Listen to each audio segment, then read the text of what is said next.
pardon me, this is a legislative action forum, so we're going to be talking about action steps, action points that each one of us in this room can do to make a difference. And please, I couldn't agree with Derek more. Don't think that the voices of each one of us as individuals and collectively doesn't make a difference. That's a double negative. But the point is that I'm convinced, as Derek is, that the reason we haven't seen FOCA go through on a fast track is because of all the pressure that's being put on the federal legislators.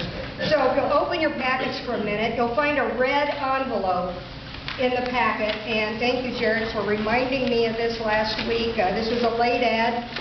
Several of you may have gotten an email encouraging you to send a red envelope to the White House. Maybe you didn't have a red envelope. I thought I was going to go to Walmart and find all kinds of discount Valentines with red envelopes in them, only to find that they don't have envelopes with Valentines anymore. Kids' Valentines, they just pass out the Valentine cards, not like when my kids were little. But in any event, we were able to find red envelopes. We provided each one of you with one. They're not all the same, but that's okay. The instructions are on this white card that's tucked on the inside flap. I encourage each one of you, this may seem like a gimmick, but let's make certain that we take advantage of every opportunity to make our voices heard in Washington. And I have to think a flood of red envelopes coming from across the country will at least be noticed. So please follow through on that. Also, you'll find a blank white sheet of paper and a blank white envelope.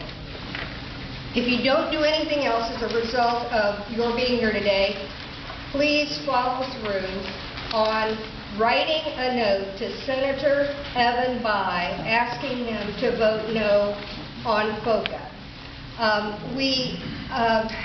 There have been 34 life votes taken since Senator Bayh has been in the Senate, and he's voted 28 times against us. So he's only voted 6 times for life, and he could be a critical senator in this whole freedom of choice legislative debate that's going to be coming up. My good friend Senator Cruz has educated me over the years as to the importance of a handwritten note. Senator, is that right? Yes.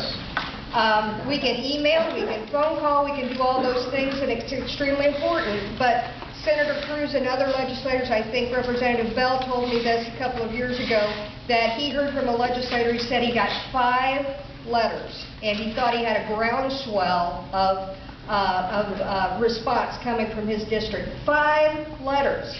Imagine what would happen if each one of us wrote a letter to Senator Bayh in our own words saying,